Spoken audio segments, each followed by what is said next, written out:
When did you notice a change in your mental health and decide that it was time to start speaking out? I noticed a change in my mental health around 4 years ago. Well, actually, I've noticed a change in my mental health since I was about 15 years old when I started speaking out on it when I tried to attempt suicide for the first time at the age of 27, 28. When you think about the attempt and then where you are now, what's your message to someone who feels like they're in that same space right now? Oh, you're not alone. That there are so many people that have come to me quietly after I've spoken out about it and just wanted either, hey, thank you so much for speaking on this. And they felt like they weren't alone for the first time. It was so hard to feel that way consistently. And then as somebody in like with my job, what I was doing, even as a male in society, you're not supposed to talk about that. It's it's a huge no-no. So finally being able to be open about it and be honest was such a relief off of my shoulders. And I truly believe that I went through that for a reason to help other people. So it's just something that I had to start speaking about.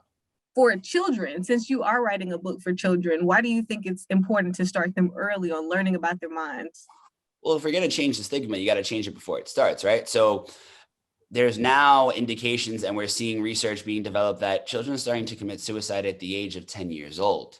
Everything due to social media, everything in the world that we're seeing going on, it's just become so much more of a frequent thing. So teaching them younger helps them really not struggle as much as they grow up, and it prepares them more for the life that they're walking into. This is such a common thing. Over 60% of the US now deals with some sort of anxiety and depression since the pandemic, and that's only 60% that's been documented. So there's so many people out there that are struggling that still won't speak about it. And speaking of speaking about it, you're also doing this through a podcast.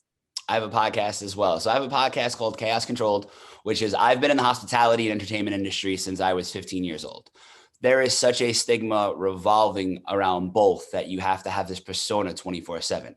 So we started the podcast just to be honest about what we were going through in those times. And it's crazy. We have 50 episodes that are out, and I know all 50 people that I've interviewed.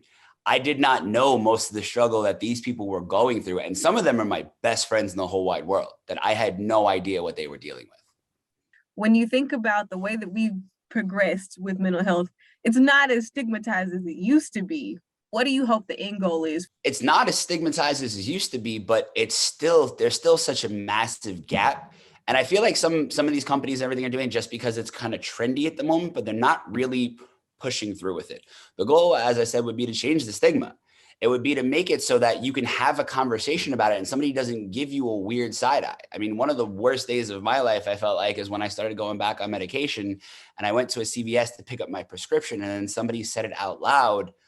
The looks that I got from everybody in line, it's like, oh, this guy must be crazy. It's like, no, I'm not crazy. I'm a person. I just happen to struggle. Like, why can we not talk about this? Why is it not okay?